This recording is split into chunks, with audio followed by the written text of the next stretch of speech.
Muy buenas tardes, estimados seguidores, oidores y miradores de nuestro canal de YouTube, La Comuna de la Palabra. Como cada semana, tratamos de hacer, desde que nacimos por estos medios hace prácticamente 2 años, hemos tratado sistemáticamente de tener por lo menos un programa semanal.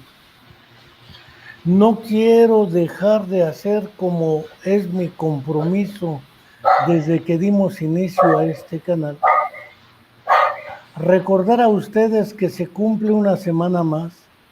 Ya prácticamente estamos en febrero, después del año de la peste, aunque seguimos con la peste a todo galope.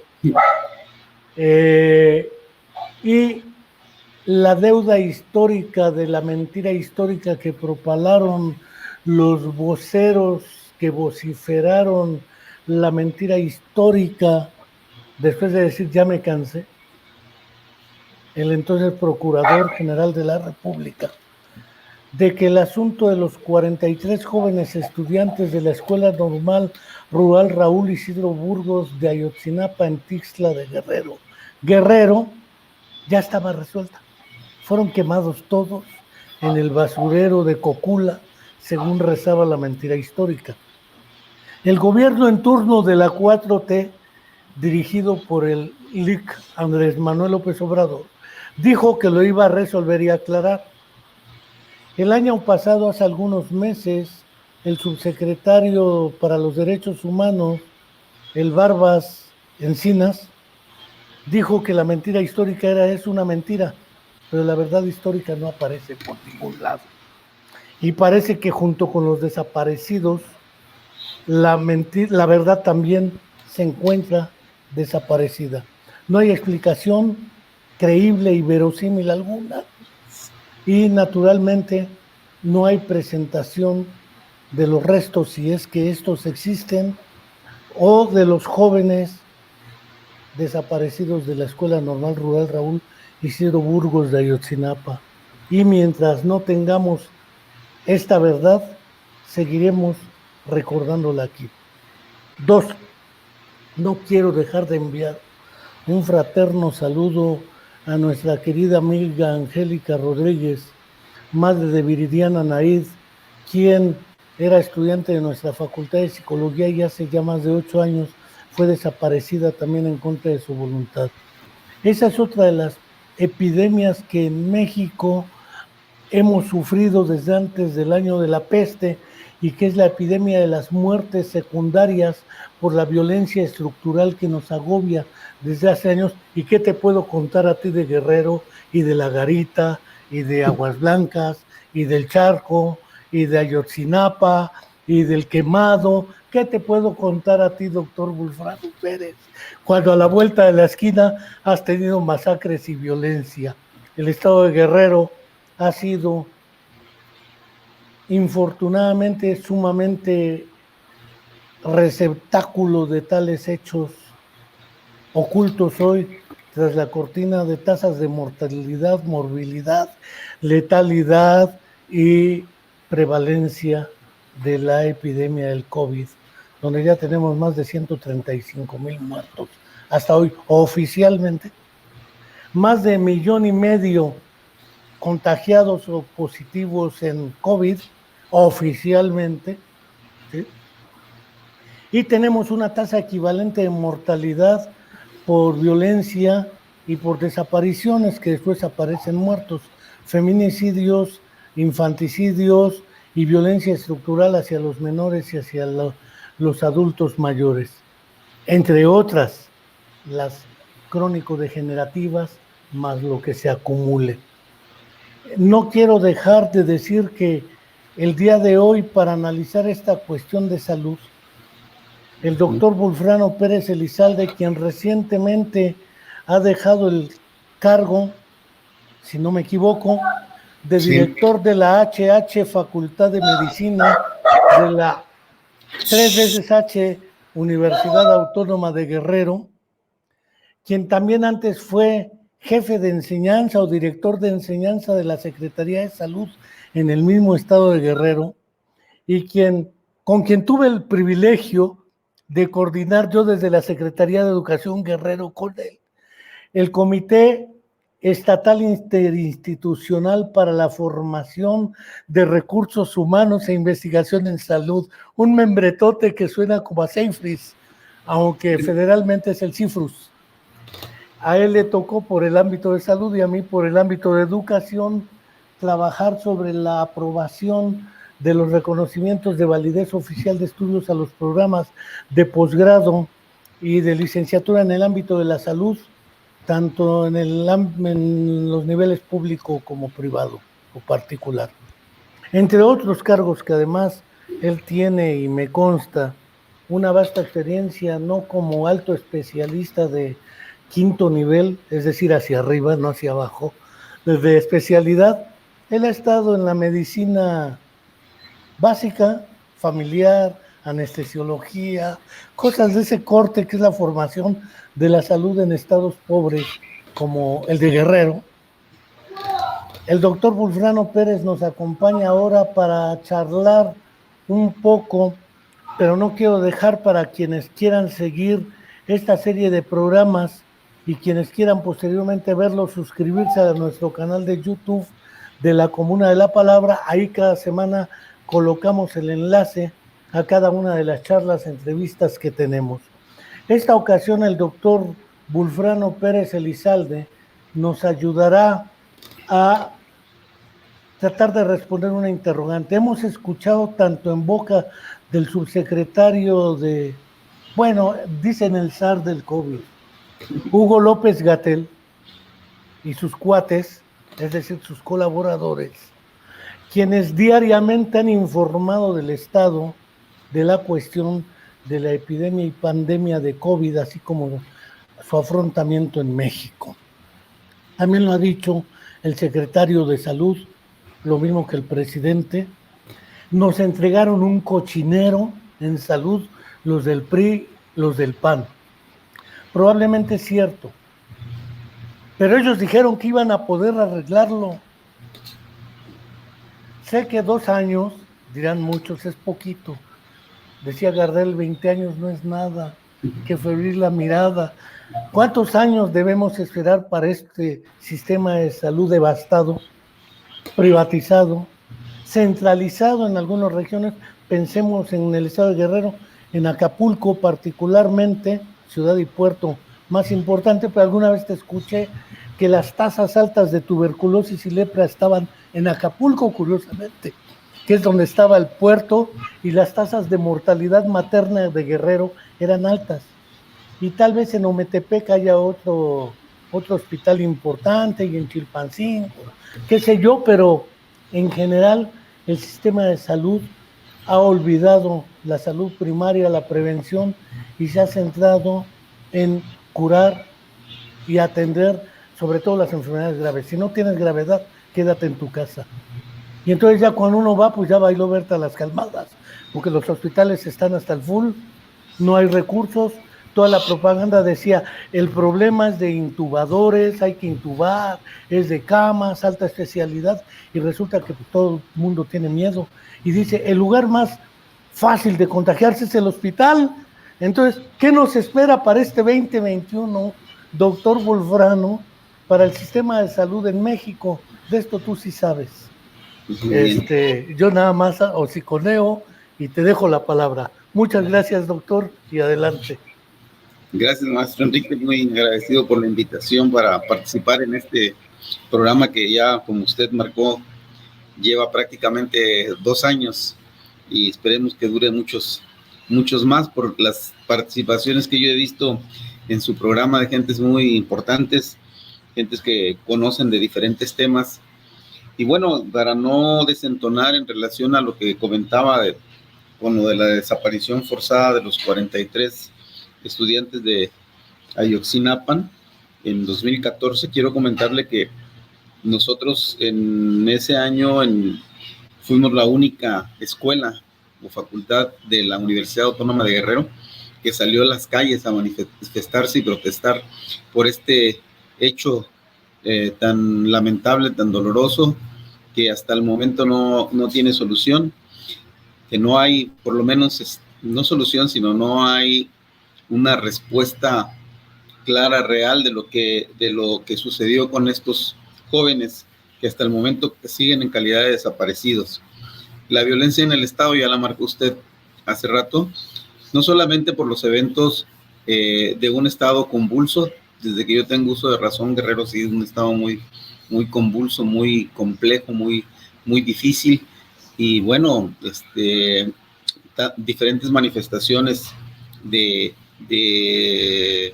grupos sociales por cambiar, por transformar su realidad, pues hacen que pues haya hechos sangrientos a lo largo de toda la historia del Estado de Guerrero, y no nada más, bueno, hasta en la vida reciente.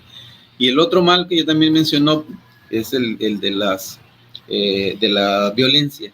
Y bueno, el día de ayer nos amanecimos con la noticia de la muerte de un compañero del Hospital General, del enfermero Celso García Hipólito, que fue brutalmente asesinado el día martes, y que bueno, hay protestas de diferentes compañeros del sector salud, y bueno, pues el llamado a que este tipo de situaciones que nos laceran a la sociedad entera, pero particularmente al sector salud, pues que se esclarezca el homicidio de Celso, un compañero importante en la vida de la formación del personal de enfermería, y que pues lamentamos hoy su asesinato. Efectivamente, ya lo mencionó, que nuestro sistema de salud que tenemos a nivel nacional, bueno, el sistema de salud de México es un sistema de salud fragmentado. Creo que esto la mayoría de las personas lo conoce, y esta fragmentación pues hace que haya una diferenciación en la atención de la salud de la población. Voy a tratar de abordarlo de esta manera, y yo creo que vamos a terminar en el punto que usted menciona, ¿no? Porque no es lo mismo la condición del sistema de salud y su perspectiva en el ámbito sin pandemia que en el ámbito con la pandemia, porque la verdad es que la pandemia vino a evidenciar más aún las condiciones en las cuales se encuentra nuestro sistema de salud.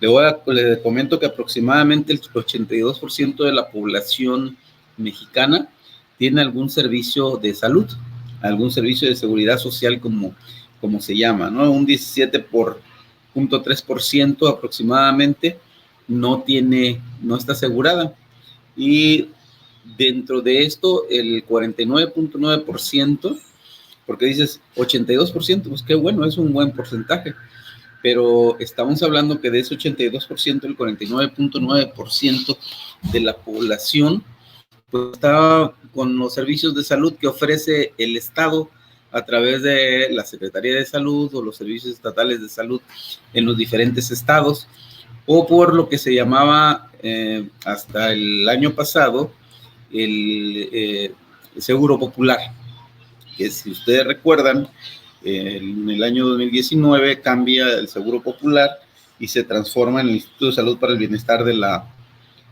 Instituto de Salud para el Bienestar, y que bueno, pretende atender a 69 millones de mexicanos que no tienen acceso a la salud. Entonces, el 49% de la población se atiende en los servicios públicos que brinda el gobierno mexicano a través de la Secretaría de Salud, y el 39.2% de los mexicanos está afiliado al Instituto Mexicano del Seguro Social, y el 7.7% de la población aproximadamente está afiliada al ISSSTE. El 1.2% de nuestra población tiene otros servicios públicos, por ejemplo, Pemex, Sedena, Marina, y el 3.3% se atiende, que es población pudiente, en el sector privado. Prácticamente nuestro sistema de salud está compuesto por dos sectores que brindan salud a la población. el sector público y el sector privado dividido como le comenté, ¿no? Entonces, pareciera decir el 82% de la población con derecho con asistencia a servicios de salud sería muy bueno, pero la realidad es que no es cierto, ¿no? ¿Por qué? Porque realmente la población formal que tiene seguridad social está en el ISSSTE y está en el Instituto Mexicano del Seguro Social, y más o menos representan cerca del 40% de la población que tiene de servicios de salud. Estamos hablando que en este momento, alrededor de 16 millones de habitantes de nuestro país no cuentan con servicios de salud. ¿Qué pasa con los servicios de salud? Efectivamente, no podemos decir que teníamos antes de la llegada de Andrés Manuel López Obrador a la presidencia y este cambio de gobierno, pues servicios de salud realmente de primer mundo, de primer nivel, y efectivamente con grandes carencias. Entonces, estas carencias pues hoy se ven más descarnadas por la situación de la pandemia. Se calcula que aproximadamente para poder tratar de suplir las necesidades sin pandemia, estoy hablando sin pandemia, para que los servicios de salud funcionen y atiendan a la población, se necesitan alrededor de 500,000 millones de pesos más para cubrir las carencias. ¿Qué carencias? La falta de personal, unidades de salud, insumos. Entonces es una cantidad impresionante de recursos que faltarían para que pudiera darse servicios de salud. Estoy hablando nuevamente porque me va a ser un poco difícil separarlo, ¿no? O sea, sin pandemia, esa era la condición. Con pandemia, las cosas todas son más críticas. Tenemos que considerar también otra cosa importante en cuanto a los servicios de salud. Ya hablamos de que está dividido en el sector público y el sector privado. El sector público, pues, está 3 instituciones principales: la Secretaría de Salud, el Instituto Mexicano del Seguro Social y el ISSSTE, y otro muy menor que son las Sedena, Pemex, Marina, entre otros, ¿no? Aunado a eso, también tenemos que decir que estos servicios de salud y la situación de salud de la población mexicana, pues, ha cambiado, ¿no? Y que tenemos causas principales de muerte. ¿Cuáles son esas causas principales de muerte? Diabetes, cardiopatía isquémica, EBC, cáncer. Sí, también tenemos que decir que los programas de salud tienen que enfocarse de acuerdo a la población que tenemos, y tenemos una población más o menos aproximada del 51.2% compuesto por mujeres y el 48.8% compuesto por hombres.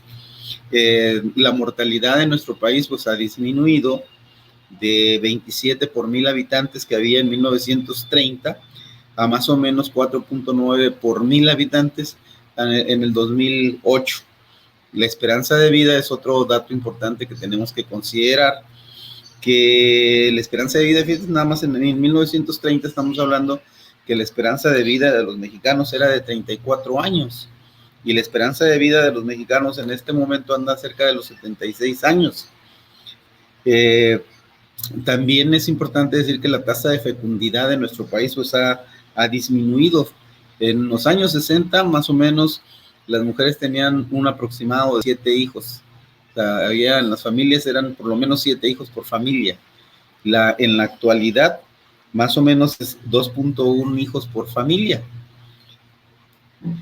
¿Esto qué quiere decir? Bueno, esto ha hecho que nuestra población pues esté envejeciendo y que tengamos una población cada vez de mayor edad, ¿no? Y los menores de 0 a 5 años pues vayan en disminución.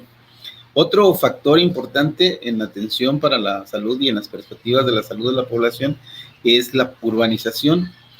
Se calcula aproximadamente que el 70% de la población ya se volvió urbana y un 30% aproximadamente anda en las poblaciones rurales. Y también, pues obviamente, el aumento de la esperanza de vida y los cambios de estilo de vida que son poco saludables, pues provocan esta transición epidemiológica con el aumento cada vez mayor de las enfermedades no transmisibles sobre las transmisibles. Entonces, por ejemplo, el 75% de los padecimientos o de las principales causas de enfermedad en nuestro país son no transmisibles y el 15% transmisibles. Vamos a decir que aproximadamente en 1940, las gastroenteritis o las enfermedades gastrointestinales constituían la principal causa de muerte en nuestro país. Y la diabetes no aparecía. La diabetes empezó a aparecer más o menos como en los años 70, 79, por ahí sí empezó a aparecer ya la diabetes como una causa de muerte. Hoy, ¿cuáles son las causas de muerte de la población mexicana? La diabetes, las cardiopatías isquémicas, la enfermedad vascular cerebral, las infecciones respiratorias bajas, la cirrosis, la nefritis y nefrosis, los tumores de mama y la malnutrición o la desnutrición. Entonces, estamos hablando que el cambio epidemiológico de nuestro país ha sido muy grande y que la atención a la salud de la población pues también ha variado. También hay que considerar que otro de los problemas de salud que ha aumentado, y usted como profesional de la salud mental lo sabe perfectamente, es los problemas mentales, sobre todo la depresión, los problemas emocionales, y entre de ellos la depresión, que ocupa un importante lugar en problemas de salud pública de nuestro país. También es importante mencionar que para la atención a la población de la salud, pues se necesita personal, ya lo dije hace un rato, se necesitan una cantidad importante de recursos para tratar de solventar las necesidades de salud de nuestra población, y que una de ellas era la falta de personal. Por ejemplo, los médicos, de acuerdo a la OCDE, en México hay 1.83 médicos por cada 1,000 habitantes, cuando la media debe ser alrededor de 3 por cada 1,000 habitantes. Y en las enfermeras igual, andamos en 2.2 por 1,000 habitantes, cuando los países de la OCDE la recomendación es que sea de 3.5 por 1,000 habitantes. También el otro asunto importante, que ya dijimos que faltan muchos recursos para la salud. Hace muchos años yo escuchaba que decían que los recursos para la salud nunca son suficientes, o sea que no hay recurso que alcance para la atención de la salud. Más o menos México está invirtiendo el 2.7 del Producto Interno Bruto, y en términos reales, en el sexenio pasado, el gasto a la salud disminuyó en un 20%, ¿sí? Un 20% en términos reales el gasto en salud para nuestra población. Entonces, ¿qué es lo que tenemos? ¿Qué tenemos entonces con todo esto? Pues tenemos una cobertura insuficiente de servicios de salud, ¿sí? Decimos que aproximadamente 16 millones de habitantes, tomando en consideración el 82% de la población que tiene de alguna manera cobertura de salud, pues no tiene un acceso a servicios de salud. ¿Qué otro problema tenemos? El desabasto de medicamentos. No hay un abasto suficiente, y menos en este momento, de los medicamentos que necesitan. Estamos hablando de enfermedades crónicas, diabetes, hipertensión, las artropatías, la obesidad. Entonces, nuestra población tiene que generar un gasto de bolsillo para poder obtener sus medicamentos, que muchas veces no les son brindados en las unidades de salud. El otro problema que tenemos son los tiempos de espera largos, ¿no? Sobre todo cuando se trata de problemas quirúrgicos, donde a veces los pacientes tienen que esperar meses, ¿no? Para recibir la atención o el tratamiento quirúrgico.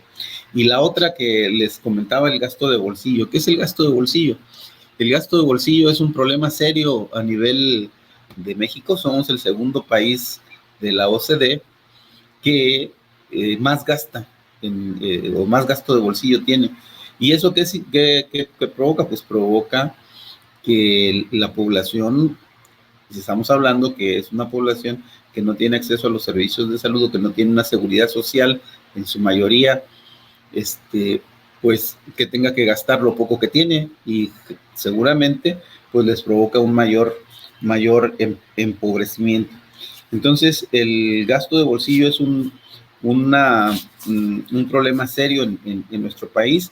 Y bueno, hace muchos años, bueno, cuando se inicia con lo del seguro popular, que a muchos no les decían que ni era seguro ni era popular, se hablaba acerca de disminuir el gasto de bolsillo para evitar el empobrecimiento de nuestra población, que a veces tiene que decidir en comprar su medicamento o comprar su comida, o compras sus medicamentos o dejas de comer. Y eso, pues en lugares como Guerrero, pues nosotros lo vemos, ¿no? Yo desde hace muchos años les planteo a mis alumnos, les digo que que la gente en nuestro país y nuestro estado de Guerrero no se muere porque su problema de salud no tenga solución, se muere porque no tiene para pagar o sufragar los gastos de un problema de salud. Entonces, el panorama de la salud en México es complejo. ¿Qué se necesita? Aparte de los recursos, creo que yo no lo pondría como una situación así primordial, porque si los recursos son suficientes, se tienen que saber administrar. ¿Qué pasa? Creo que una de las cosas es que no hay una orden, no hay una organización, no existe un trabajo de equipo en el sector, quien dirige el sistema de salud, que no se comparten misión y visión, y no compartir misión y visión pues implica desorganización, y entonces cada quien jala por su lado, y no se ve, en este momento, no se ve una articulación del sistema de salud. En este momento no se ve que el INSABI, venga a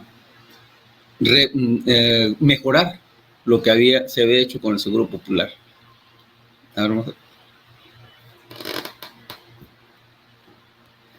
Está apagado su micrófono.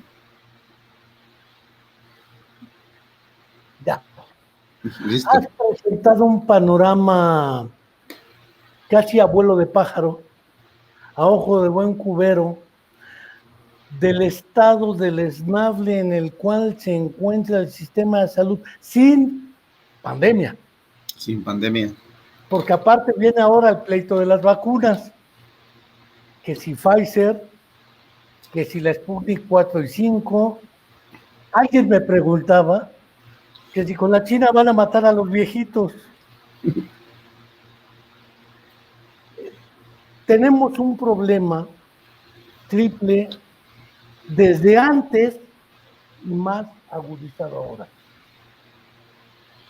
El conjunto de teorías implícitas, le voy a llamar así, a las creencias fundadas en lo que estén fundadas, ¿sí?, de la población en general, acerca uno de la salud, 2, la prevención, 3, su atención, y 4, el acceso a fármacos y este tipo de cosas. ¿Por qué razón? Porque ello contribuye de cierta manera a que las expectativas de la gente en general le impongan una nueva necesidad al sistema de salud. No hablo del ISSSTE, no hablo a todo el sistema general como política pública de Estado, en el sentido de no haber considerado los factores psicosociales en la proyección de la atención a la salud, y además la concepción curativa de la medicina y no preventiva. Un tiempo la Autónoma de Guerrero, cuando con el doctor Rosalío Güense Reza se proyectó el famosísimo proyecto Universidad Pueblo, la Universidad del Pueblo, de ahí viene el Félix Salgado Macedonio, por no mencionar a otros, ¿sí?, y los pleitos que ahora traen. Y que surge el proyecto Universidad Pueblo, del cual alguna vez emergieron Villegas Harrison, Javier Saldaña, no digo más. Sí. El punto es la concepción de salud también, porque de alguna manera las comunidades, lo vi en la montaña de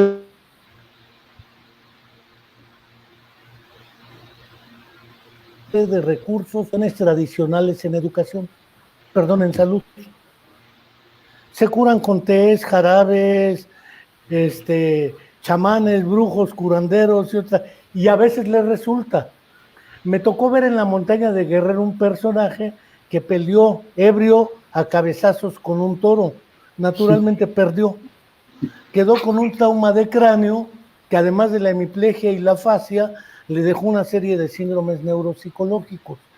Ellos incrementan otra tasa de problemas de salud, que son los problemas de rehabilitación y recuperación o reeducación, hasta donde sea posible, de secuelas neurológicas, sea por EBC, sea por infartos cerebrales, por infartos al miocardio, pérdida de oxigenación un buen rato, hipoxias, o sea por procesos degenerativos, hablo de demencia, procesos demenciales, algo en lo cual hemos también tenido contacto algunas veces. Y el asunto de la formación, porque tú has estado en la Facultad de Medicina dirigiéndola, has estado en salud, en el sistema de salud de Guerrero, dirigiendo la formación, actualización de profesionales, pero tampoco hay campos clínicos, espacios para la formación de una medicina curativa, etcétera. Y naturalmente las expectativas de la gente es que uno estudie medicina, alta especialidad y acabe en un hospital en Acapulco o en Ometepec si muy mal le va. Ya si le va jodidísimamente, pues acaba en un básico comunitario. No prejuzgo cuáles. En Guerrero hay un chorro de básicos comunitarios. En Oaxaca, en Morelos, en todo el país. Es un sistema de salud también gradado de modo tal que hay un desprecio hacia la salud comunitaria, hacia la salud basada en experiencias comunitarias.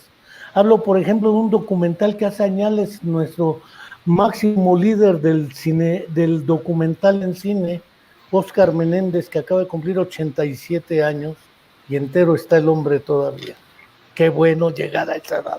Así, produjo entre los mijes el famoso Sáname con tu poder y producían sus propios ungüentos, jarabes, etcétera, con plantas medicinales y herbarios que tenían. Ese desprecio que ha separado la medicina en dos visiones, una medicina basada en evidencias, creo que tú dabas esa materia alguna vez en la UAB, ¿sí? La medicina basada en evidencias y la otra que es especulativa y chamánica casi.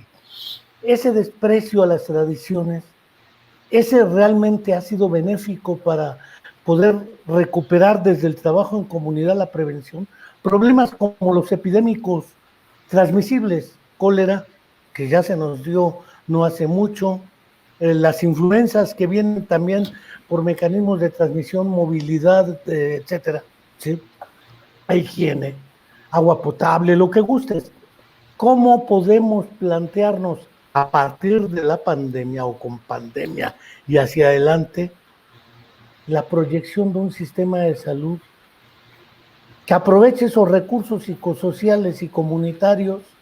Porque de otra manera, yo, Enrique Álvarez, no lo veo, ¿eh?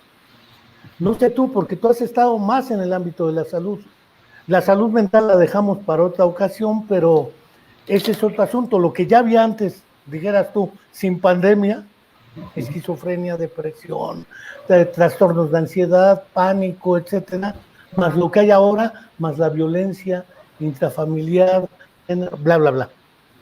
Tan, adelante, doctor. Bien, sí, cuando yo hablo acerca del sistema de salud y el acceso a la atención, a la salud de la población, y cuando estamos diciendo que hay alrededor de 16 millones de habitantes en nuestro país que no tienen acceso a los servicios de salud, estamos hablando precisamente de comunidades alejadas y marginadas y que buscan sus propios recursos para la atención.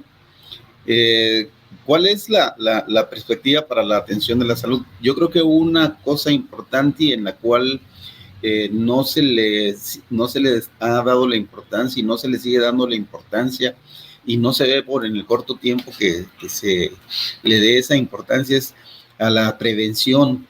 Creo que la prevención es un factor importantísimo que no estuviéramos en la condición que estamos si tuviéramos esa cultura de la prevención. Ahorita sí estoy hablando de la situación de la pandemia por el COVID-19, el SARS-CoV-2 que es el que provoca esta enfermedad. Entonces, cuando hablamos de los cambios de estilo de vida y que estamos hablando que la población mexicana ya es más urbanizada y que estamos hablando de cerca del 74%, el 70% de la población es urbana y el 30% es rural, bueno, esto quiere decir que pues cambió la epidemiología y las enfermedades, los estilos de vida, y que la población también ha dejado esas prácticas que usted menciona, las prácticas de atención con la medicina tradicional. Dentro de la Secretaría de Salud existe una dirección de interculturalidad y medicina tradicional. Hace años estaba al frente de ella un doctor Almaguer muy convencido de las bondades de recuperar, ¿no? Incluso hay una norma oficial mexicana donde hay, cuando hablamos de la medicina basada en evidencias, estamos diciendo que se tenga la evidencia científica disponible, o sea, que tengamos la evidencia de que las cosas funcionan. Mire, por ejemplo, dices, ¿no funcionará la medicina tradicional o no funciona? Yo digo que sí, porque, por ejemplo, aquí decir, al niño le hicieron ojo y van con el médico, le hicieron ojo a mi hijo, cúrelo. ¿Y cómo lo curo? Yo no sé cómo curar el mal de ojo. Sin embargo, la abuelita, con un huevito, con saliva, con mezcal, con alguna hierba, todo mal. Mezcal. Entonces, le da su sobadita con el huevo y el niño se cura increíblemente, ¿no? O el empacho. Yo le quisiera preguntar qué médico cura de empacho.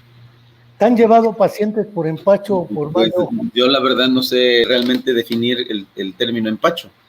No sé definirlo, pero la gente está empachado. Y entonces con remedios tradicionales lo curan. O por ejemplo, de espanto, ¿no?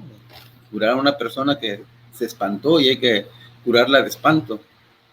Entonces, hay cosas dentro de la medicina tradicional, de la medicina, de los remedios caseros, que tienen su fundamento y su función y que funcionan realmente.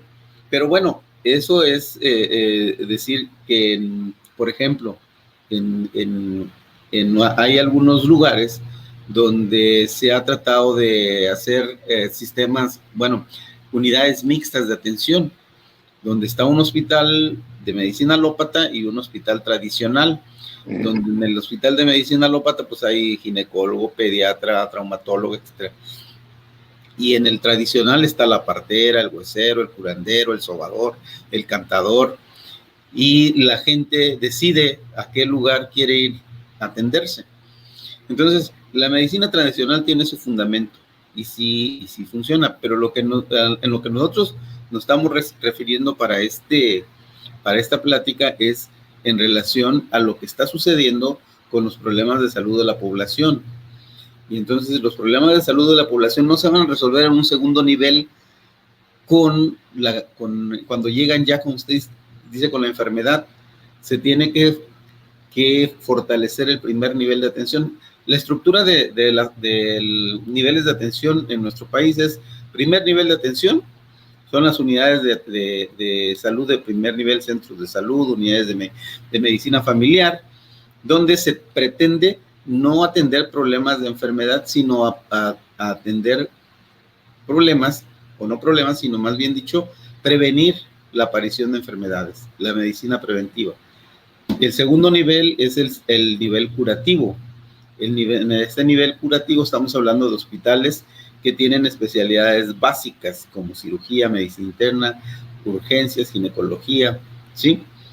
Y el tercer nivel ya son hospitales muy especializados, o hospitales de alta especialidad, donde van a haber problemas muy complejos de salud, ¿sí? Entonces, estamos hablando que el 80% del problema de salud o de demanda de atención a la salud de la población se tiene que resolver en un primer nivel de atención, y es lo que se tiene que fortalecer, el primer nivel de atención. Y el primer nivel de atención implica medicina preventiva, prevención para la salud, educación para la salud. Y el segundo nivel de atención ya es la medicina curativa junto con el tercer nivel de atención. Y bueno, ya vendrá después la rehabilitación, y ya después vendrá otras cosas, la medicina paliativa, que seguramente ya también ha tocado usted el tema de la atención paliativa a la población. Entonces, si nuestro sistema de salud hubiera estado preparado para la prevención con un nivel de atención, primer nivel de atención fortalecido, no estuviéramos en esta condición. Desafortunadamente, la inversión en salud ha sido de manera, pues no clara, no transparente, y esta inversión en salud, pues muy oscura, no sabemos, voy a utilizar la palabra, pues, con mucha corrupción en todos los sentidos, pues hace que la pandemia descarne nuestro sistema de salud. No estoy diciendo, y mire, le voy a poner un ejemplo, ningún sistema de salud del mundo está preparado para la atención de una pandemia, ninguno, ¿sí? Sin la pandemia, nuestros servicios de salud de segundo nivel estaban más que rebasados. Yo trabajo en una unidad de segundo nivel de atención. Por más de 28 años he estado en un hospital de segundo nivel de atención, salvo en los momentos en que he estado en área administrativa, y en el hospital particularmente Donato G. Alarcón, donde prácticamente toda mi vida profesional la he desarrollado ahí. El hospital antes de la pandemia estaba rebasado, o sea, no hay camillas, no hay camas, no hay cuartos de hospital que alcanzaran, y teníamos a los pacientes de verdad en situaciones muy incómodas, ¿no? La silla A, la silla B y la silla C, y los pacientes a veces 2-3 días ahí sentados en una silla porque no había una camilla donde pudiéramos pasarlo. ¿Cuáles eran los problemas de salud que teníamos con estos pacientes?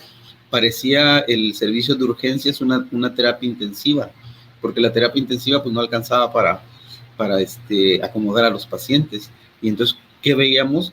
Pues pacientes con complicaciones de diabetes, ¿sí? Hipertensión, y entonces los CVC, enfermedad cerebrovascular, trombosis, hemorragia cerebral, llenos los hospitales. Y también muchas veces los pacientes, los familiares iban y los abandonaban en el hospital, los dejaban abandonados. Entonces, el hecho de que las unidades de segundo nivel estén rebasadas o estaban rebasadas, ahorita la condición es un poco diferente porque no están llegando a los hospitales, porque tienen miedo de contagiarse por el COVID y fallecer por COVID dentro de los hospitales, adquirir la enfermedad ahí. Entonces, esos hospitales saturados son una falla del sistema de salud, una falla en el primer nivel de atención a la salud. Entonces, con lo que se proyecta con el INSABI, o lo que se proyectaba con el INSABI, era fortalecer el primer nivel de salud, o se proyecta fortalecer el primer nivel de salud. Pero estamos hablando nuevamente de que hay una proyección en la cual faltan recursos, pero sin embargo se incrementó un poco el presupuesto para la salud para este año 2020. Sin embargo, la pandemia vino a desbaratar todo lo que se había pensado. Entonces, en este momento, la situación del sistema de salud realmente es muy severa, muy difícil, muy complicada. Y los pacientes diabéticos, hipertensos, los que necesitan algún tipo de atención o tratamiento quirúrgico, están siendo diferidos. ¿Por qué? Por el temor a que lleguen a los hospitales y se contagien. La situación realmente es difícil, pinta muy difícil para para los mexicanos en la parte de la salud. Yo he estado pensando que, pues no sé hasta dónde vamos a llegar, ¿no? Usted decía 131,000 muertos, son 142,000 muertes oficiales, un poquito más, 142,000 muertes oficiales, 1,600,000 y tantos contagiados en México, pero eso son cifras oficiales. La realidad es que, por ejemplo, en contagiados puede ser una cifra inmensamente mayor. Recuerden, y es importante decirlo, que el virus, el COVID, el COVID-19, la enfermedad COVID-19, pues en algunas personas puede pasar desapercibida, y de hecho en el grueso de las personas pasa desapercibida.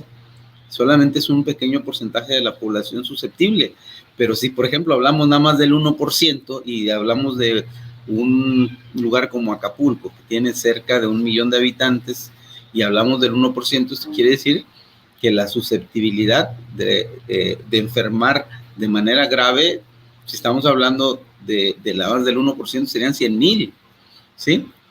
Pero estamos hablando que el 85%, el 80% de la población no va a tener ningún problema.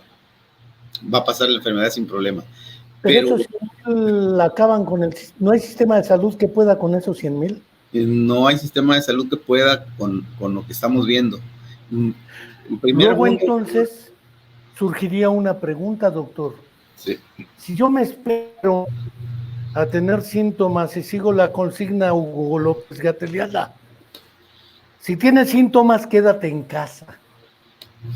Espérate a que te pongas grave y ya que estés grave vas al hospital. En realidad, ¿qué es lo que debemos hacer? Porque si la población esperamos a que el sistema de salud nos resuelva los problemas, estamos fritos. Como población, como sociedad en general, ¿qué medidas preventivas y de cuidado podemos manejar sin manejar la estrategia del miedo? Porque de todas maneras la estrategia del confinamiento y del distanciamiento, pues la gente sigue saliendo, la que tiene que trabajar. Y la gente que es desempleada, que es más del 50% del país subempleada, tiene que salir. Entonces la movilidad es una fuente alta de prevalencia o de transmisibilidad. Pero más allá de ello, salir sin cubrebocas, salir sin protección, implica no solamente exponerse uno, sino exponer a otro. Sin meter la estrategia del miedo, del pánico, ¿qué estrategia podemos instrumentar de modo tal que nosotros reconozcamos que si seguimos esperando caudillos, mesías, líderes, etcétera, estamos fritos porque siempre le dejaremos a otro la responsabilidad y además tenemos al culpable, siempre será el otro. Por culpa de los que salen, los demás están muriendo y los que nos cuidamos nos enfermamos. Pero el problema es más gordo que vigilar y castigar. Algunos piden que salga el ejército o la Guardia Nacional a controlar con toque de queda, con estrategias estilo otros países. Tampoco les ha funcionado a los otros países con todo y estrategias. El problema es que, bien lo dices, no hay pandemia o epidemia para la cual esté preparado un sistema de salud, el que sea, en el mundo. Sin embargo, si hay sistemas de investigación y desarrollo de tecnología, desde ventiladores, cubrebocas, mascarillas, medicamentos para la atención, paliación, dijera así. Es decir, si no puedes curar, acompaña, dijera el buen Hipócrates. El problema es claro. ¿Qué podemos hacer para nosotros contribuir a la reducción, control y, de ser posible, definitiva erradicación hasta donde sea posible del SARS-CoV-2 derivado del COVID-19? Porque de otra manera nos quedamos encerrados 2 o 3 años en nuestra casa hasta que a alguien se le ocurra inventar la vacuna en la que sí creemos todos, porque algunos dicen, yo no me vacuno hasta que vea cómo les va a los otros. Pero resulta que un día te dicen, la Pfizer van a ser menos, AstraZeneca la vamos a producir y nos va a dar como 17 millones. La Sputnik 4, pinches rusos, quién sabe si ellos querían envenenar. Envenenaron al Litvinenko y al que ahora detuvieron, lo intentaron, pues ¿qué no nos harán con la vacuna? Nos querrán meter microchips, ya los tenemos en los celulares, ya para qué le hacemos, en el internet ya los tenemos. Que la China nos van a matar a los viejitos, de verdad, las creencias de la comunidad tienen un impacto profundo en nuestras prácticas y comportamientos ante la pandemia. ¿Qué podemos hacer? Sobre todo viniendo de alguien como tú, que sí le inteliges a esto, porque has dirigido salud en un estado como Guerrero. Nos tocó visitar comunidades donde la gente quiere linchar a los practicantes, por la razón que fuere. Y resulta que en la comunidad tienen sus propias estrategias de aproximación y de considerar como enfermedad algo que nosotros no consideramos enfermedad y algo que ellos sí la consideran, nosotros no.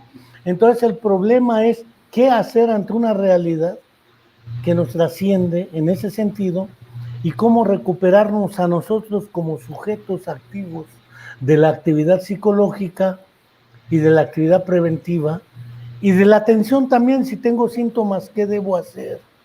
Ese tipo de cosas. Sí. Las medidas que se establecieron desde un inicio han sido correctas. Lo que pasa es que la población no las sigue. Y ahí estamos hablando de la disciplina y de la educación de nuestra población. Entonces, yo creo que lo que más funciona es las medidas de distanciamiento social. O sea, utilizar el cubrebocas, las caretas, el gel, la sana distancia, son medidas que van a funcionar, pero nuestra población no hace caso. Hay un término que se llama empoderamiento de la salud, que la gente se empodere de su problema de salud, y eso no lo hemos logrado. ¿Por qué estamos en esta condición de repunte tan fuerte en nuestro país en este momento? Ahorita aquí en Guerrero ya hay 2 municipios, Iguala y Tasco, que el día de hoy el gobernador dijo que regresaban a semáforo rojo, Tasco e Iguala. Y Acapulco no tarda. Acapulco no ha salido, creo. ¿Qué sucede? Que también hay o sea, como dice usted, o comemos o nos enfermamos. Tengo que salir a trabajar, tengo que salir a buscar el sustento. Y ahorita estamos saliendo del periodo vacacional de diciembre. Y Acapulco, por alguna razón, al Triángulo Dorado, o sea, Acapulco, Zihuatanejo y Tasco, los dejaron en semáforo amarillo en el periodo vacacional. Y realmente no estaba como para dejarlo en semáforo amarillo. Sin embargo, la economía evidentemente se cae, ¿no? O sea, estamos con los mexicanos, estamos contra la espada y la pared. O comemos o nos salimos a enfermar. Entonces, ¿qué es lo más recomendable? Son las medidas de sana distancia, el distanciamiento social, el evitar conglomerados. Ahorita viene el proceso electoral en Guerrero. No quiero saber cómo nos va a ir con esto, en 15 estados de la República y Guerrero entre ellos. Entonces, si queremos evitar enfermarnos, uno es el uso de la mascarilla, careta, el uso de gel, la distancia social. Son medidas que van a funcionar porque van a funcionar. Evitar los conglomerados, evitar lugares cerrados con muchas personas. Y no quiere decir que no vayas a trabajar, tienes que ir a trabajar, pero tienes que tener esos cuidados. ¿Qué hacer si tengo síntomas? Los síntomas, yo les digo, hay gente que no va a tener sintomatología o va a tener sintomatología muy leve. Y realmente cuando las personas empiezan con síntomas severos es cuando empiezan con una falla respiratoria, ¿sí? Y a veces puede ser muy rápido. Tiene que ver la susceptibilidad del huésped. La siguiente es la vacunación. Yo ya me vacuné, por ejemplo. Bueno, pero tú eres de salud. Yo estoy esperando la tercera vacuna de la inglesa, esta que de La de Pfizer. AstraZeneca. No, la de Pfizer. La de Entonces, Pfizer. El personal de salud la semana pasada, que empezaron a vacunar el día miércoles en los hospitales COVID, que son todos los hospitales de la Secretaría de Salud y algunos hospitales del IMSS y del ISSSTE, el personal de salud hacía colas para recibir la vacuna. Y evidentemente, pues todo el mundo tiene el temor de las reacciones alérgicas de la vacuna. Las vacunas son seguras. Yo digo que estoy convencido de que no se va a hacer algo que vaya a dañar a la población, ni nos van a implantar un chip, ni nos van a modificar el ADN. Entonces, las vacunas tienen como un medicamento, cualquier medicamento, pues pueden ocasionar daño a la salud. Entonces, tenemos que ser pacientes y esperar. La vacuna no va a resolver realmente el 100% del problema del COVID.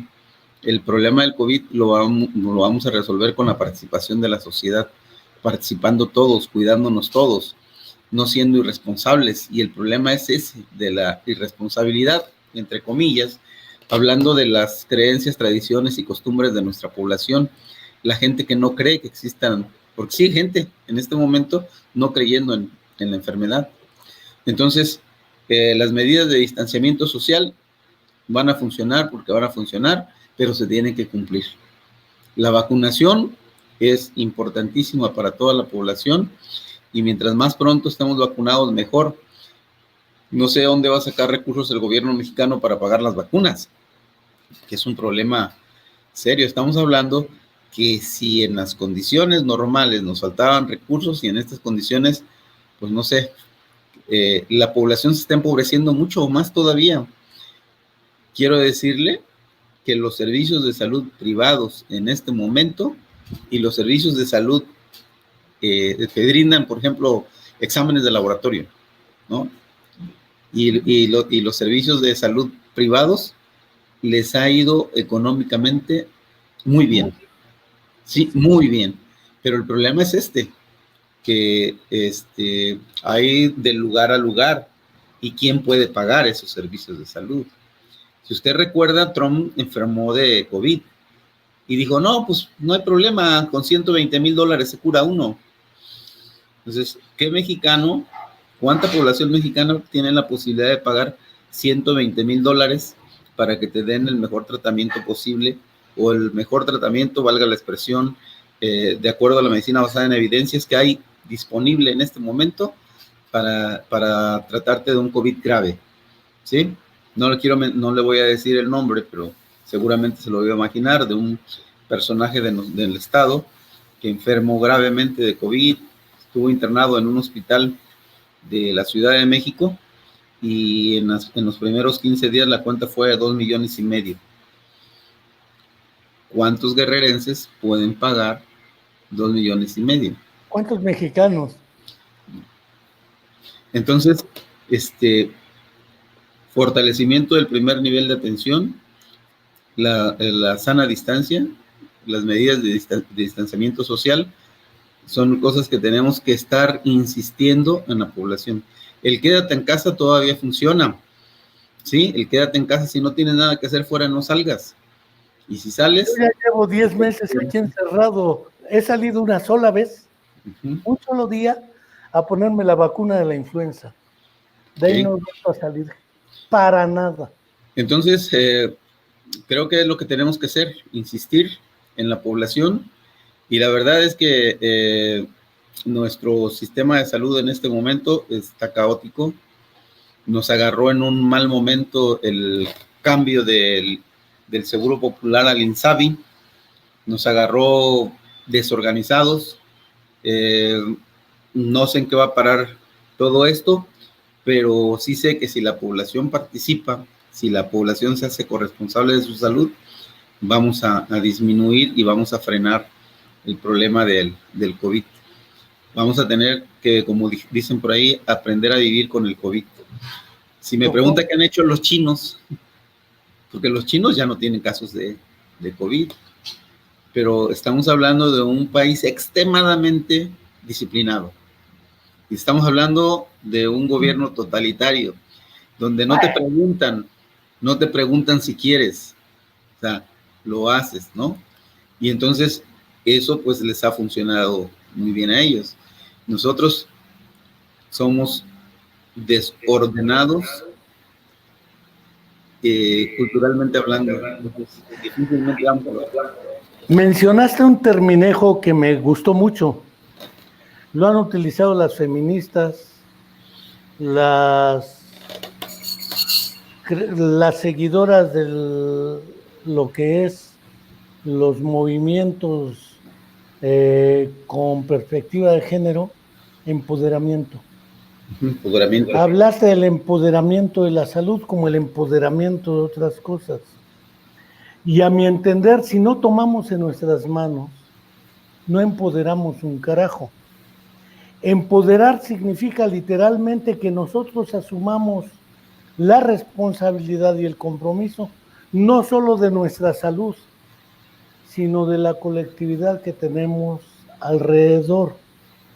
Te comentaba, por ejemplo, cuando estuve en Pueblo Hidalgo o más arriba hasta Mixtecapa, por aquellos lugares perdidos, olvidados de Dios. Perdidos en la montaña de Guerrero, han sobrevivido durante miles de años con su medicina tradicional. Eso es por sí mismo una evidencia de que algo les funciona. Sí. De que no han hecho mal algunas cosas, pero otras pues, es como el organismo. El organismo tiene sus anticuerpos y sus defensas, linfocitos, leucocitos, eritrocitos y todos esos citos que tienen por función protegernos, pero no conocen a todos los agentes que le pueden dañar y entonces no estamos preparados para enfrentar a todos, que además los otros que nos atacan también cambian porque quieren ganar. Valga la metáfora de la guerra entre los que nos invaden, nos quieren destruir, y si nosotros usamos algo, eso ha pasado en la histórica modificación de la resistencia a los antibióticos. Por eso en algunos estudios los hacen con antibiograma, me imagino, para saber a qué antibiótico no es resistente esa bacteria. De modo tal que ya tenemos experiencia y evidencia de que el organismo dispone de recursos de defensa o protección. A eso algunos inmunólogos le llamaron el séptimo sistema sensorial, el que te informa de los agentes que te atacan, aparte del interoceptivo, propioceptivo, esteroceptivo, nociceptivo y todas esas acepciones. Está naturalmente el sistema inmune que te permite reconocer agentes nocivos. A veces el porco es peor la reacción que la enfermedad. Esa ha sido la historia de las influencias. El ataque de los anticuerpos es tan letal que da una solución clarificante. Acabamos con el invasor, se nos murió el paciente. Entonces, pues claro, el invasor se va, pero también se va con una neumonía bilateral el paciente, ¿no? Es una historia también metafóricamente representada de la lucha entre un organismo y los agentes que lo invaden y sus reacciones. Tenemos que empoderarnos ahí también, de modo tal que asumamos nuevas formas de vida y de relación. Porque antes yo me acuerdo, años, las mamás lactaban a los hijos directamente. Después, en los hospitales les daban sus fórmulas. Cuando no hubo para fórmulas, dijeron, vuelva a lactar, hay que probar, porque además favorece la inmunidad. Sí. El problema es que también nuestras prácticas médicas y de vida han contribuido con esto. Debemos reflexionar autocríticamente para empoderar nuestra propia salud y que las políticas públicas, aparte de inversión, formación de profesionales, formemos en prevención, medicina preventiva, medicina comunitaria, etcétera. Primer nivel, dijeras, porque la medicina familiar está despreciada por todo el mundo. El médico familiar ya no existe. Bueno, ahora todos quieren la alta especialidad. Tú mejor que yo lo sabes. Nos tocó aplicar las residencias nacionales en Acapulco alguna vez, ¿te acordarás? Sí. Y todos quieren una especialidad, porque además ya ser médico no conviene, te deja más la privada, dijeras tú, y amigos lo han dicho. Sí. En el fondo, ¿cómo empoderar nuestra salud? Porque de otra manera tendríamos que esperar a que San López, Obrador, San López-Gatell, San quien fuere, nos resolviera el problema. No importa el partido que sea, aquí no prejuzgo, todos están igual. Desde el PRI 70 años hasta el PAN 12 años, dejaron hecho un país de masacres, de asco, de pobreza, desempleo, migración, etcétera. Y tengo claro que en un año no se va a resolver todo eso, pero ellos dijeron nosotros podemos, uno no fue el que se los dijo, ellos dijeron podemos, voten por nosotros, sí podemos, pues no está tan fácil. Y efectivamente la pandemia nos cogió como al tigre de Santa Julia, no sabíamos si correr, terminar, pedir auxilio o qué. Creo que la clave, como dices, está en el empoderamiento. Pero ¿qué más podemos hacer para poder demandar a los gobiernos que cumplan con su misión histórica y que no abdiquen de su responsabilidad? Pues es que la verdad el ataque que hay hacia el gobierno federal y a todas las acciones es un ataque brutal como yo nunca lo había visto en mi vida. No ha habido un gobierno tan golpeado y tan cuestionado como este. Sí. Y eso influye mucho en la opinión pública. Entonces, creo que los medios de comunicación y los comunicadores están haciendo una función equivocada, porque no se dan cuenta que somos parte de la misma sociedad. Y entonces el criticar y a veces hasta poner escenarios catastróficos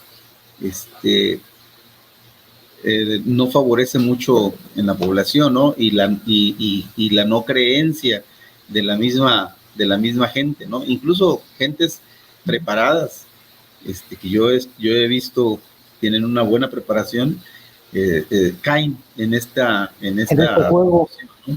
Y bueno, eso es, nosotros mismos nos estamos acribillando, nosotros mismos. Entonces, efectivamente, no lo va a resolver el gobierno, no lo va a resolver, tiene que hacer su parte. Quien tiene que hacer su parte también es la población. Los recursos que existan para la atención de la salud de nuestra población tienen que ser invertidos de manera transparente y efectiva, ¿sí? Entonces,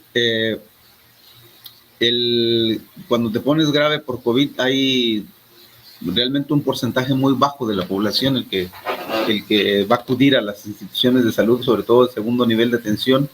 Sin embargo, aunque sea un porcentaje bajo, son muchísimas personas y no se da abasto el sistema de salud. Y bueno, los fármacos, si yo le digo, he escuchado comentarios de compañeros que trabajan en hospitales donde están atendiendo a los pacientes de COVID y dicen, no tenemos los medicamentos para mantener al paciente intubado, dormido, y el paciente está despierto, intubado. A lo mejor no le suena a usted eso, pero es algo desesperante tener un tubo metido con un respirador y estar despierto. Entonces, para tolerarlo tienes que estar dormido. Entonces, no tenemos medicamentos llevan 10 horas los pacientes sin medicamentos. Entonces, hay desabasto de medicamentos en algunas instituciones. En algunas otras, los pacientes tienen que comprar los medicamentos. Entonces, el problema gasto de bolsillo que decías. El gasto de bolsillo, lo que le acabo de decir ahorita, los hospitales privados y muchos servicios médicos privados, en este momento les está yendo económicamente bien y el empobrecimiento de la población va a crecer. Yo también quiero comentar lo siguiente. porque dicen mal de mucho consuelo de tontos. No es un problema de México, es un problema mundial. Los países de primer mundo, hablamos de Francia, Italia, España, Inglaterra, están llorando, no pueden contener la pandemia. Estamos hablando del primer mundo, ¿sí? Estados Unidos, En el primer lugar. catastrófico, Brasil, ¿sí? En Centroamérica hay lugares donde en este momento ni siquiera tienen la posibilidad de haber hecho un contrato para las vacunas. Entonces, el problema es mundial, pero nos interesa México. Y México tiene que salir adelante con la colaboración de la población. Si la población no colabora y no generar el miedo, terror, ¿sí? Simple y sencillamente, volviendo al tema, el empoderamiento de su salud. Doctor, una última cuestión que me parece importante. Con el rector anterior que estaba en la Universidad Autónoma del Estado de Morelos, el doctor Jesús Alejandro Vera, se aprobó un plan de estudios para una medicina comunitaria. Uh-huh. Finalmente fue golpeado el programa y fue desaprobado porque ni había ni campos clínicos, que iban a salir chamanes, los propios estudiantes hacían memes, descalificábanse los unos a los otros, y siempre ha habido un menosprecio hacia esa formación. Debo decir que los ex secretarios de Educación que publicaron un documento en contra del sistema de salud actual, lo hubieran publicado cuando ellos dirigieron salud. Y algunos de ellos dirigieron la UNAM varios años. Es decir, la formación de profesionales de la salud más importante de México, como José Narro Robles.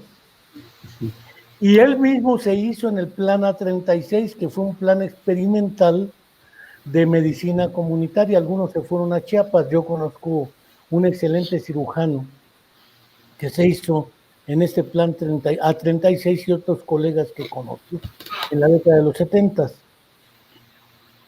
¿Aprecias viable, así como el Instituto Politécnico Nacional tiene la Escuela de Medicina, Partería y demás con homeopatía, y tiene la otra Escuela de Medicina en el CICS, Centro Interdisciplinario de Ciencias de la Salud, acá en Morelos?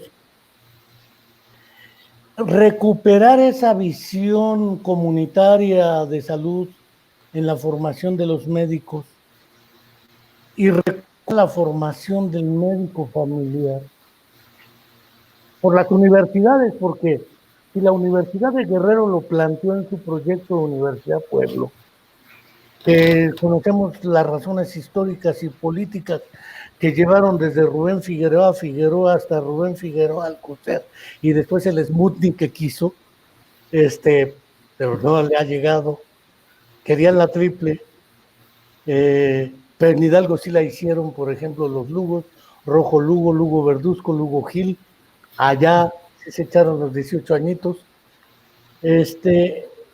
Creo que puede ser también el otro eje de análisis, la formación de los profesionales de salud, porque ¿quién los forma si no las escuelas de medicina?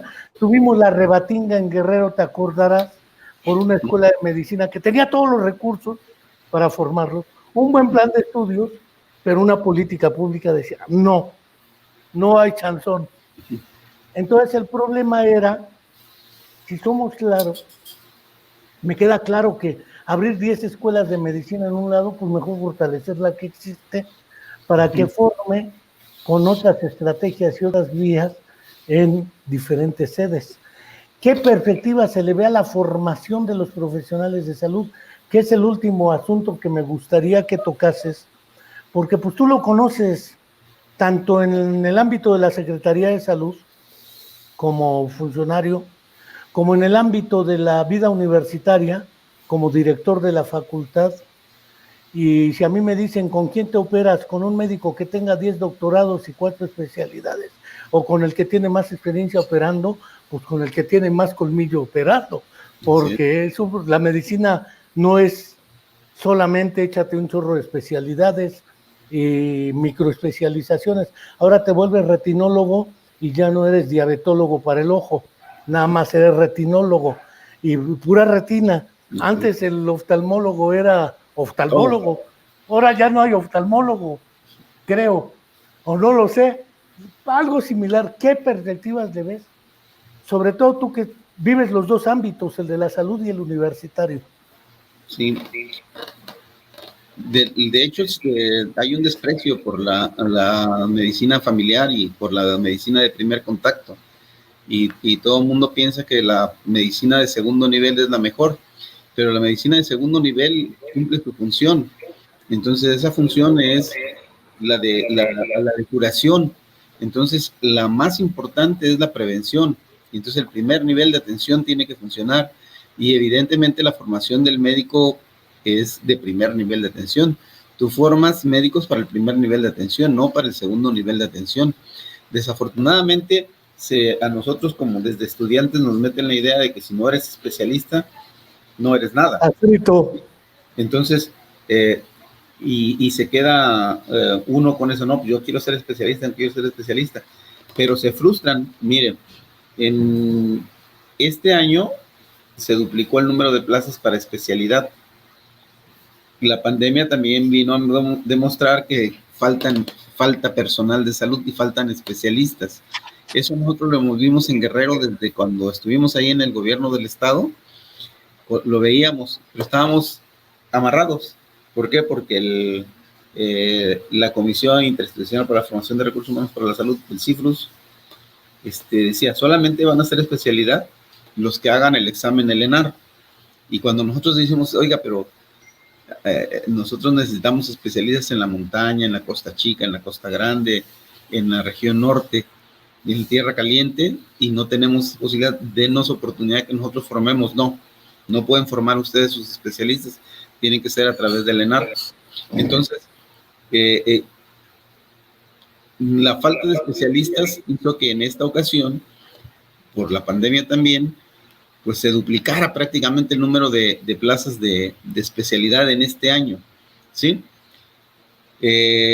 Aquí en Guerrero, ¿se acuerda de la escuela de Hipócrates que tiene la carrera de medicina? Pues hay otras 2 escuelas ya más privadas que ofrecen medicina, ¿sí? Otra en Acapulco y otra en Chilpancingo. Y aparte, la Universidad Benito Juárez abrió la carrera de medicina en el municipio de Juan R. Escudero, en Tierra Colorada, que el domingo estuvo el presidente de la República inaugurando las instalaciones. Abrió 2 unidades, una en Atoyac y una en Tierra Colorada. En Atoyac otras carreras y acá en Tierra Colorada la de medicina comunitaria, de medicina de primer nivel. No sé cuál es el plan de estudios, no lo conozco. Sin embargo, sé que está enfocada hacia médicos comunitarios, donde no necesariamente vas a necesitar los campos clínicos de segundo nivel, porque para la atención de la prevención del primer nivel de atención no necesitas el segundo nivel, ¿sí? Entonces, la formación debe ser hacia el primer nivel de atención y tus prácticas tienen que ser en el primer nivel de atención.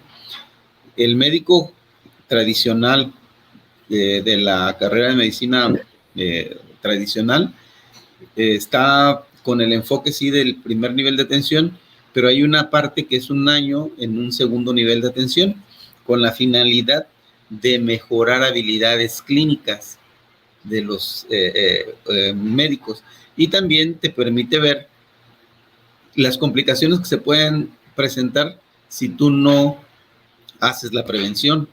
Y entonces, mira, si tú no controlas bien al paciente con diabetes, pues te va a hacer una insuficiencia renal, una cardiopatía isquémica, su pie se va a infectar, va a ser una necrobiosis diabética, va a perder la extremidad y después, pues no nada más la extremidad, sino la vida.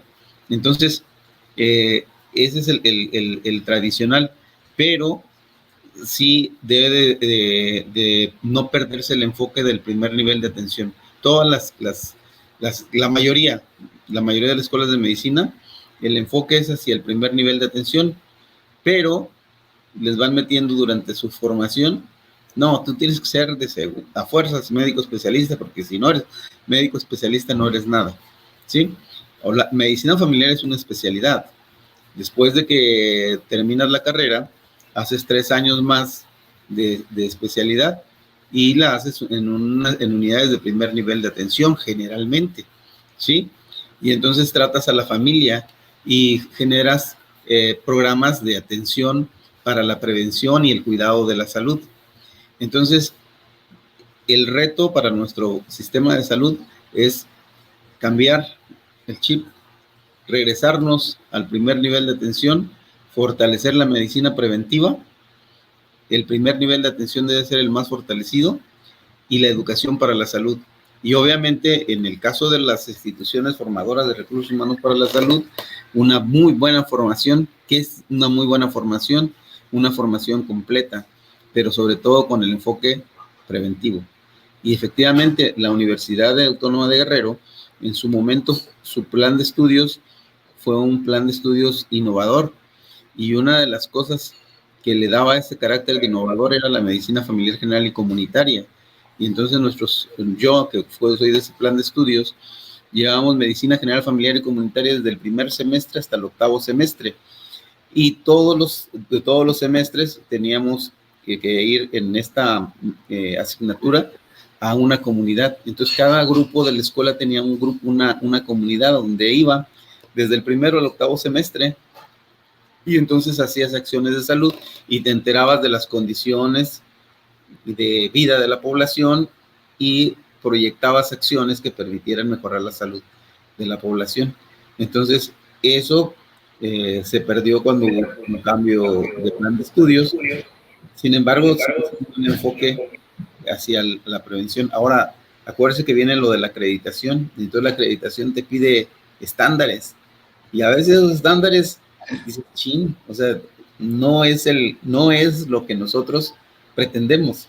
Sin embargo, lo tienes que cumplir para decir, estás en posibilidad de competir con las mejores o con las escuelas del país, ¿no? Que estás al mismo nivel que las demás escuelas del país.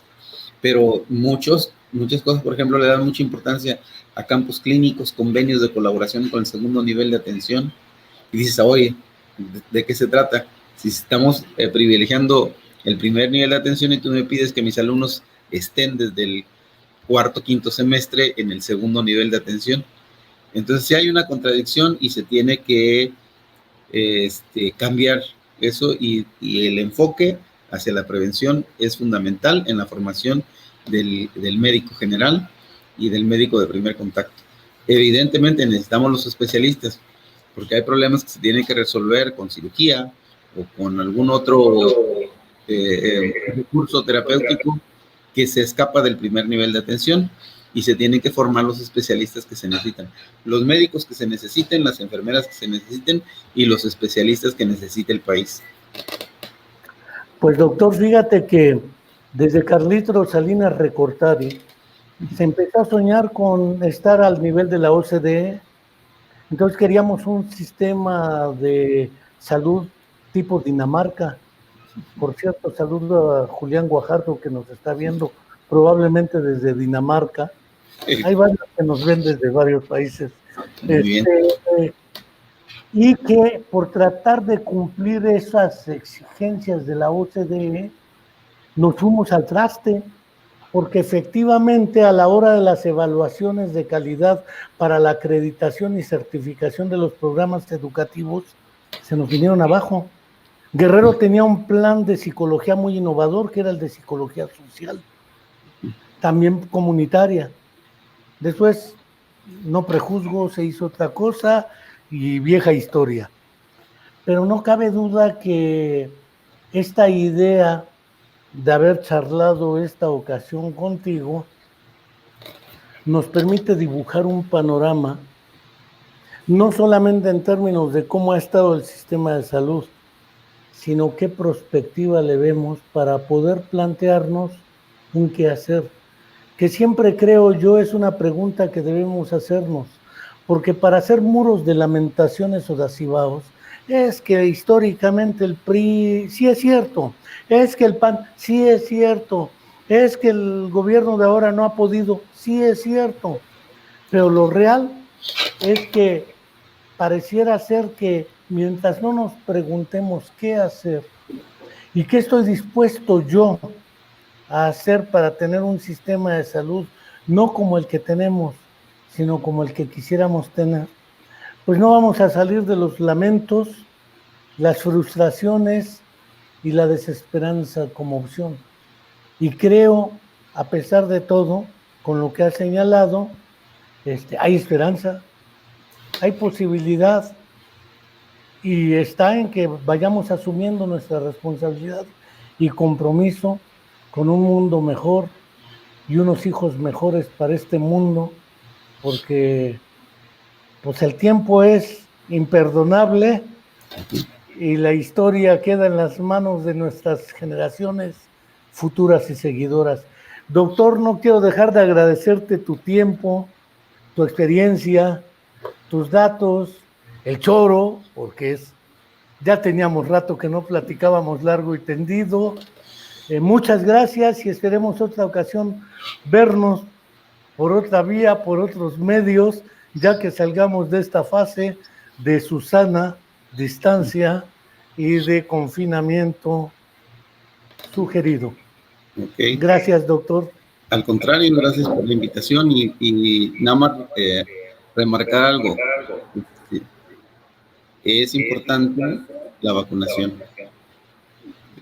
Todas esas historias de políticos y que nos van a acabar con la población y que nos van a cambiar el ADN y todo, no hay nada que, no es cierto, ¿no?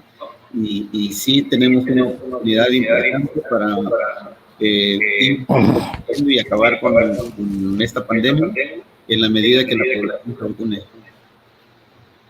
La que sea, ya sea la Pfizer, AstraZeneca, Sputnik, CanSino, la que sea, pero tenemos que vacunarnos.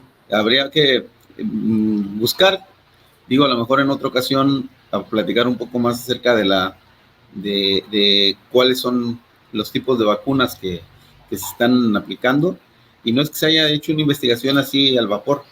Lo que pasa es que desde, si usted recuerda, en el 2009, cuando vino la pandemia de H1N1, y ya también antes con el MERS, se empezó a investigar. O sea, estamos hablando que por lo menos alrededor de 20 años llevan las investigaciones de vacunas de este tipo para, en el caso ahorita específico del SARS-CoV-2, pues ya había un avance importante.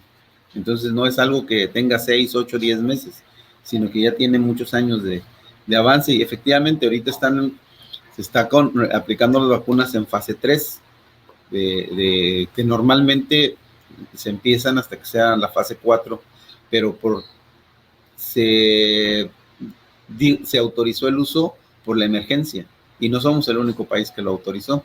Y efectivamente puede haber algunas reacciones adversas, reacciones secundarias, pero yo les digo a mis compañeros también de salud, les digo, se valora el riesgo-beneficio, y el beneficio es mayor que el riesgo. Pues doctor, retomo tu generosa invitación e invito también a que cuando nos llegue la hora los vacunemos. Para bien o para mal, a algunos nos toca antes que a otros, a unos después que a otros, pero creo que hay que vacunarse. Yo nada más tengo en mi memoria histórica contada, no me tocó la Salk de la polio. A lo mejor si me hubiera tocado, otro gallo me cantara. No sé si mejor que el gallo que ahora canta, porque de cualquier manera soy lo que soy también gracias a las circunstancias que he vivido. Pero no cabe duda que no es lo mismo una secuela de esta naturaleza o de la que sea, que la extinción de uno como ser humano. Hay que vacunarse. Muchas gracias y seguiremos en contacto, doctor Bulfrano Pérez Elizalde. Ok, gracias. Hasta luego.